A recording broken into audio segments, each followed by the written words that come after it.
డైరెక్ట్గా పాయింట్లోకొచ్చేస్తే Geoffrey Hinton అనే ఆయన ఆర్టిఫిషియల్ ఇంటెలిజెన్స్ యొక్క వ్యవస్థాపకుల్లో ఒకరిగా పరిగణించబడతారు. బ్యాక్ ప్రాపగేషన్ అల్గారిథంలు, బోల్ట్జ్మన్ మెషిన్ల అభివృద్ధిలో ఆయన పాత్ర ఉంది.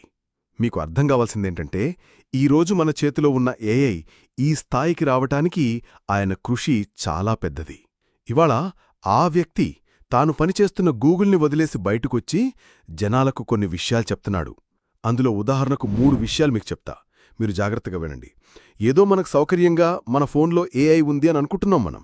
కానీ ఆయన చెప్తున్న దాని ప్రకారం మన చేతిలో ఉన్న ఏఐ మనల్ని తినేయబోతోంది. మన ఉద్యోగాల నుంచి మన ప్రాణాల వరకు రేపు దాని చేతిలో ఉండబోతోందని చెప్పి ఒక 20-30 సంవత్సరాల గడువు ఇచ్చాడాయన. ఈ 30-40 ఏళ్లలో ఆయన ప్రకారం 10-20% ఛాన్స్ ఉందంట మనుషులు పూర్తిగా ఏఐ హ్యాండోవర్లోకి వెళ్ళిపోవడానికి లేదా పూర్తిగా నశించిపోవడానికి. ఇది నేనన్నట్లా ఆయన చెప్తున్నారు. దానికి ఆయన ఇచ్చిన రీజన్స్ ఏంటి, ఆయన మనుషులకిస్తున్న సలహాలేంటనేది ఈ వీడియోలో నేను మాట్లాడదాం అనుకుంటున్నాను. ముఖ్యంగా ఆయన ఏమంటారంటే, ఏవైతే రిపీటేటివ్ జాబ్స్ ఉంటాయో అవేంటి అని నేను ఈ వీడియోలో ప్రత్యేకంగా చెప్పను. కాని మనలో రకరకాల మంది రకరకాల ఉద్యోగాలు చేస్తుంటాం. నా ఉద్యోగం ఇక్కడ కూర్చొని రోజు ఒక వీడియో చేయడం అనుకుందాం. ఈ వీడియో చూస్తున్న మీలో కొంతమంది కంప్యూటర్ ఇంజనీర్లు అవ్వచ్చు, లేదా ఆర్టిస్టులు అవ్వచ్చు, లేదా విద్యార్థులు అవ్వచ్చు, లేదా టీచర్లు అవ్వచ్చు, లేదా బ్యాంక్లో ఉద్యోగులుండొచ్చు, లేదా పీహెచ్డీ చేస్తున్న వాళ్ళవచ్చు. ఎవరు ఏ ఉద్యోగం చేస్తున్నా, ఏది చదువుతున్నా వాళ్లలో వాళ్ళ ఆత్మపరిశీలన చేసుకోవాలంట. ఇది ఆయన చెప్తున్నారు. నేను చేస్తున్న జాబ్ ఏఐ చేయగలదా చెయ్యలేదా అని. ఒకవేళ చేస్తది అనే సమాధానం మీకిక్కడ దొరికితే ఆ జాబ్ ప్రమాదంలోనే ఉంది. దాన్ని పక్కన పెట్టండి. ఏదైనా ఒక కంపెనీలో ఒక 10-15 మంది ఉండి ఆ 10-15 మంది ఒక వ్యక్తికి రిపోర్ట్ చేస్తూ ఆ వ్యక్తి చేస్తున్న జాబ్ కష్టమైనా ఈ 10 మంది బదులు ఒక ఏఐ వచ్చేసి ఈ వ్యక్తికి ఆర్టిఫిషియల్ ఇంటెలిజెన్స్ చేసే వర్క్ కూడా సరిపోయే రోజు రాబోతోంది. అది కూడా తొందరలోనే వస్తుందంటారు. సరే, ఇలాంటివన్నీ చిన్నవే అని మనం తీసి పక్కన పెట్టినప్పుడు మానవత్వం అనే పదం ఉంటుంది కదా, అందులోనే మానవ అని ఉంది. అంటే మనుషులకుండే స్వభావం అని.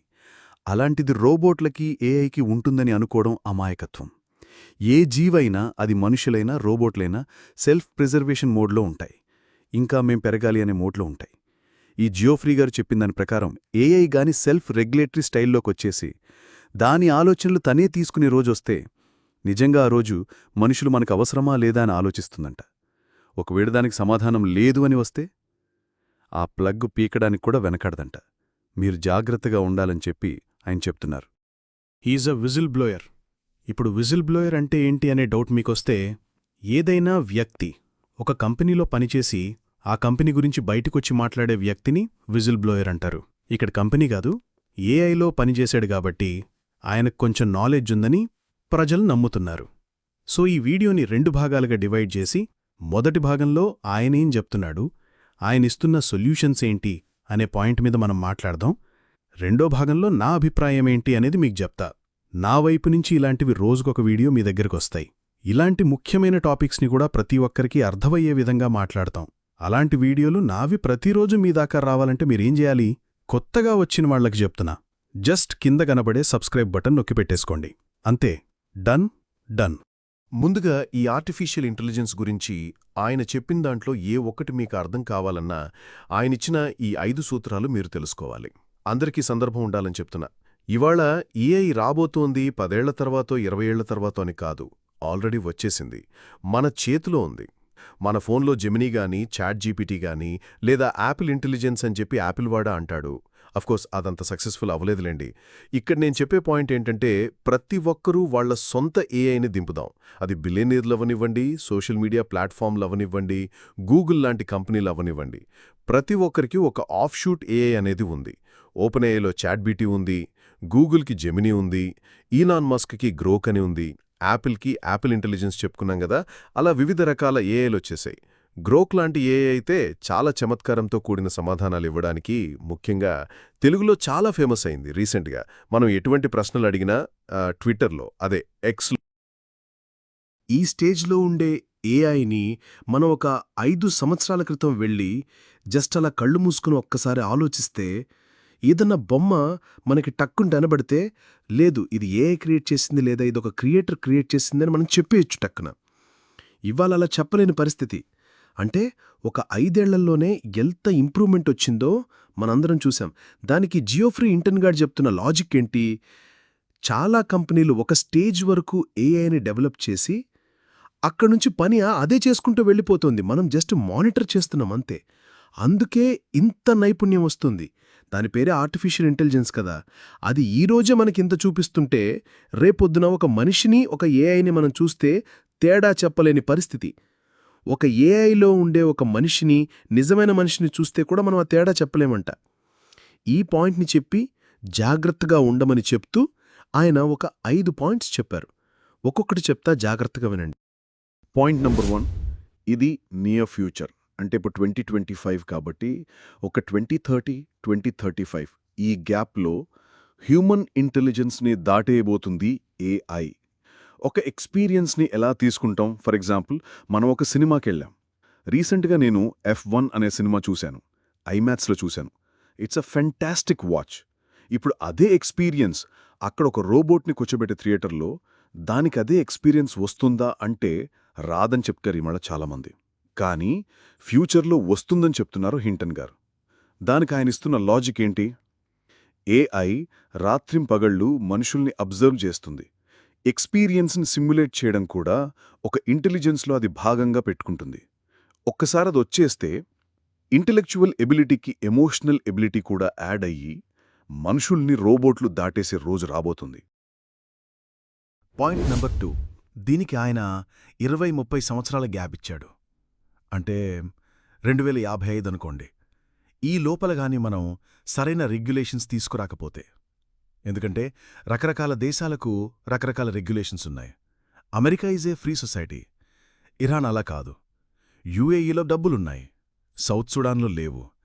ఇలా ఒక్కొక్క దేశానికి ఒక్కొక్క ఛాలెంజ్ ఉందనుకుందాం మనం. ఇప్పుడు ఇక్కడ ఆయనేమంటున్నాడు, మనుషుల్లో ఉండే సెల్ఫ్ ప్రిజర్వేషన్ గాని, ఫర్ ఎగ్జాంపుల్ మనం ఒక బోటు మీద వెళ్తున్నాం, లేదా ప్లేన్లో వెళ్తున్నాం, లేదా బంజీ జంప్ చేయడానికి మీరు వెళ్లారనుకోండి. ఎంతమంది చేశారో నాకు తెలీదు, కానీ స్టిల్ సడన్గా దూకాలంటే మనకు తాడు కట్టేసి ఉన్నా కింద మనకు దూకబుద్ధి అవ్వదు. సడన్గా బాడీ ఒక వెనక్కి లాగుతుంది. అది లోపల్నుంచి వచ్చిన ఒక రియాక్షన్ అది. ఇంకా కొన్ని చర్యలైతే వేడి నీళ్లలో చెయ్యి పెట్టినా, ఏదైనా స్టవ్ పట్టుకున్నా మన బ్రెయిన్ కన్నా ముందు ఈ ఏరియాకు ఫస్ట్ రీచ్ అవుతుందంట. అందుకే మనకు తెలియకుండానే మనం చెయ్యి లాగేస్తాం. అదే మన బాడీలో ఉండే ఇన్హెరెంట్ సెల్ఫ్ ప్రిజర్వేషన్ మోడ్. ప్రతి మనిషి తను ఎంతవరకు వీలైతే అంతవరకు బతుకుదామని, నొప్పి లేకుండా ఉందామని చూస్తాడు. ఇప్పుడు ఇదే క్వాలిటీ గనక రోబోట్లకు వస్తే, వాటి సెల్ఫ్ ప్రిజర్వేషన్ మోడ్లో మనుషులు అడ్డంగా వస్తే ఆ మనుషుల్ని తుడిపేయడానికి కూడా వెనకాడవు. మనం సరిగ్గా చూసుకోకపోతే ఒక 10-20% ఛాన్స్ ఉంది 30 ఏళ్లలో మనుషులు భూమి మీద నుంచి వెళ్ళిపోతారని ఆయన చెప్పారు. మళ్ళీ ఈ పాయింట్ దగ్గర నేను చివరికొస్తా. Point number 3, bad actors and misuse. అంటే ఆయన వర్షన్ ఏంటి? ఇప్పుడు అన్ని దేశాలు ప్రపంచ శాంతి కోసం ప్రపంచం బావుండాలనో, లేదా ప్రపంచంలో ఉండే జలాలు బావుండాలనో చూడవు గదా. కొంతమంది గుంటనక్క దేశాలుంటాయి. ఆ దేశాలేదో నేను మీకు సెపరేట్గా చెప్పాల్సిన అవసరం లేదు. మన బార్డర్ షేర్ చేస్తే చాలా గుంటనక్కలున్నాయి. అలాంటి దేశాల చేతిలో గాని ఈ ఏఐ పడితే 2 ఈవిల్ ఫోర్సెస్ కలుసుకున్నట్టు అవుతుంది. అది మానవ జాతికే చాలా ప్రమాదం. మీరు దయచేసి ఇప్పుడే రెగ్యులేషన్స్ పెట్టండి. రేపొద్దున అందరూ సఫర్ అవుతారు. దీనికి ఆయన ఒక అద్భుతమైన ఉదాహరణ ఇచ్చాడు. ఒక రోబోట్ని మనం కిల్లర్ రోబోట్లా మార్చటం కన్నా, ఒక దురుద్దేశాలు లేని దేశానికి, చైనా లాంటి దేశానికి, ఆ దేశం చేతిలో చాలా కీలకమైన టెక్నాలజీగాని ఉంటే నేను దానికెక్కువ భయపడతాను ఇంకా ఈ కిల్లర్ రోబోట్ల కన్నా. ఎందుకంటే ఇవాళ ఎన్నికలను కూడా ఏఐ చాలా స్మార్ట్ అయిపోతే ఎలక్షన్ రిజల్ట్స్ వాటికి ఫేవర్గా అయ్యేలా మార్చుకుంటాయి. ఇది చాలా నియర్ ఫ్యూచర్లో ఉంది. 4వది జాబ్ డిస్ప్లేస్మెంట్. వీడియో ప్రారంభంలో ఆ పాయింట్తో నేను స్టార్ట్ చేశాను. ఆయన వర్జన్లో మనుషులకు ఉద్యోగాలుండవు. ఆ ఉద్యోగాలన్నీ ఏఐ రీప్లేస్ చేసేస్తుంది. ఉద్యోగాలు లేకపోతే సరైన డబ్బులుండవు, సరైన వసతులుండవు. చాలామందికి బ్రతకడమే కష్టమైపోతుంది. ఆ రోజు మనం తిరిగి బాధపడటం కానీ, ఇవ్వాళే మనం యాక్షన్ తీసుకోవాలి. 10 సంవత్సరాలలో ఈ రెగ్యులేటరీ యాక్షన్ మనం తీసుకోకపోతే మనం చాలా కష్టాలు చూస్తాం. ఆయన మే 2023లో గూగుల్ని వదిలేశాడు. దానికి ఆయన చెప్పిన రీజన్ ఏంటంటే, గూగుల్ ఒక కంపెనీగా నాకు పెద్ద కంప్లైంట్స్ లేవు, కానీ గూగుల్లోనే ఉంటూ గూగుల్లో పనిచేస్తే నేను కొన్ని విషయాలు బయటికి చెప్పలేను.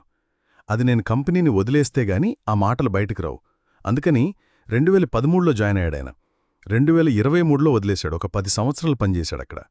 బయటకొచ్చేసి ఓన్లీ గూగుల్ని నేను టార్గెట్ చేస్తున్నట్టు కాదు, ప్రపంచంలో ఉండే ఏఐ మొత్తాన్ని గురించి నేను మాట్లాడుతున్నాను అని. ఇప్పుడు మనం ఇక్కడ ఇంకొంచెం జూమిన్ చేసి చూస్తే ఆయన స్పష్టంగా కొన్ని విషయాలు చెప్పాడు.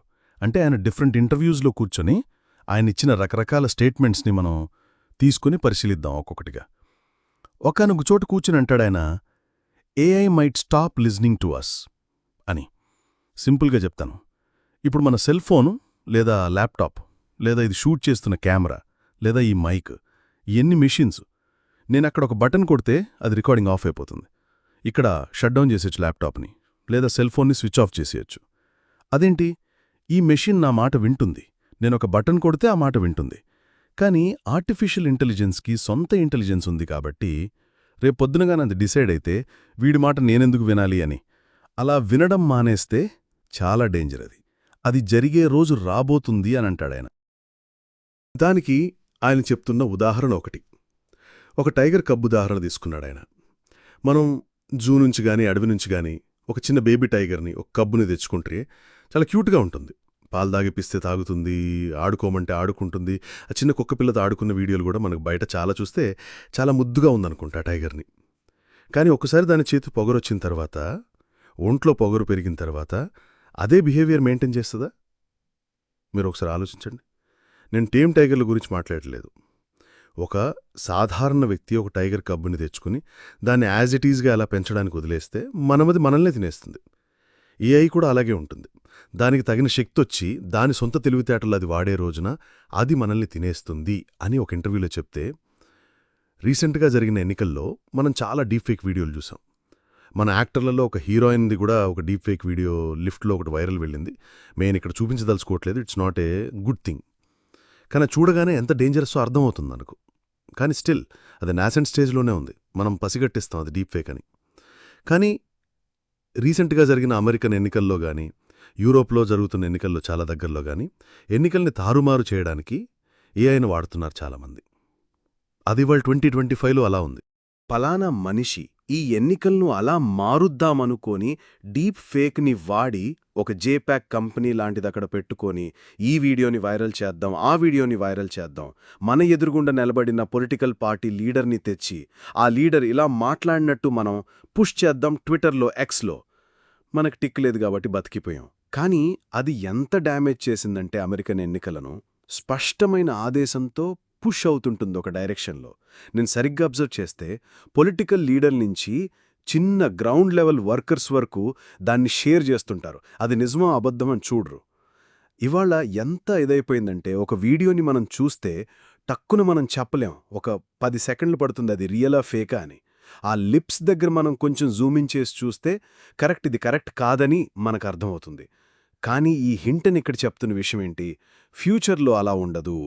ఫస్ట్ ఆఫ్ ఆల్ ఫ్యూచర్లో ఇమేజ్ గానీ ఆ వీడియో గానీ చాలా అద్భుతంగా ఉంటుంది.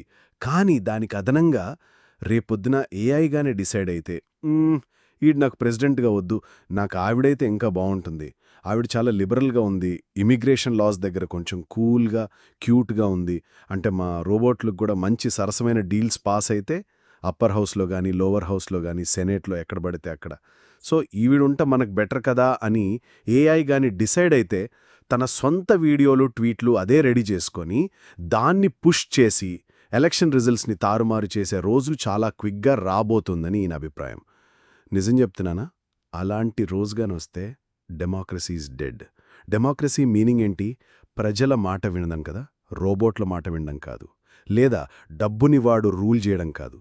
నేను ఈలాన్ మస్క్ గారు అని చెప్పనట్లేదు. కానీ నిజంగా బాగా డబ్బున్న వ్యక్తి ఏఐని కరెక్ట్గా వాడుకోగలిగితే నెక్స్ట్ 10-15 సంవత్సరాల తర్వాత అమెరికా ప్రెసిడెంట్ అయిపోగలుగుతాడు అని కొంతమంది నిపుణులు అంటున్నారు. దీని మీద మీ అభిప్రాయం ఏంటి? నాకు కింద కామెంట్స్లో రాయండి. ఎందుకు? మొన్న మనం ఒకటి చూశాం, ఈ వుహాన్లో ఒరిజినేట్ అయిన వైరస్ గురించి. అది ఎలా అయ్యింది, ఎవరు స్టార్ట్ చేశారు, ఏం చేశారు అనే డిబేట్లో నేను ఈ వీడియోలో వెళ్ళదలుచుకోవట్లేదు. కానీ హింటన్ గారు ఒక్క విషయం క్లియర్గా చెప్తున్నారిక్కడ.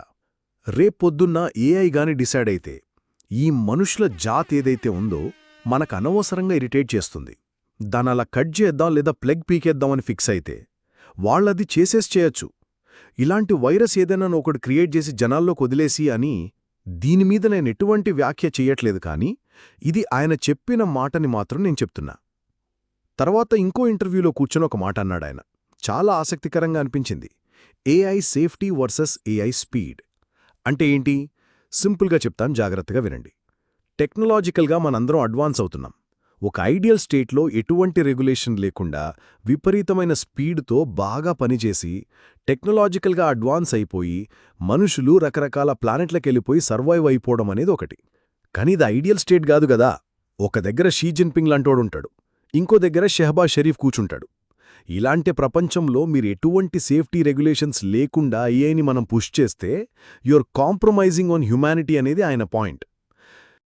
దానికి ఆయన ఆసక్తికరమైన ఉదాహరణ కూడా చెప్పాడు. ఒక పెద్ద క్లిఫ్ ఉంది, అది ఎక్కడ ఎండ్ అవుతుందో మనకు తెలియదు. మనం మంచి F1 కార్ లాంటి ఒక కారెక్కి లూయిస్ హ్యామిల్టన్ లాగో లేకపోతే జార్జ్ రస్సెల్ లాగో మ్యాక్స్ వెర్స్టాపెన్ లాగో మంచిగా రేస్ చేసి ఒక 250 మైల్స్/అవర్లో కొడితే అది ఎక్కడ ఎండ్ అవుతుందో మనకు తెలియదు, కాబట్టి మనం పడిపోతాం.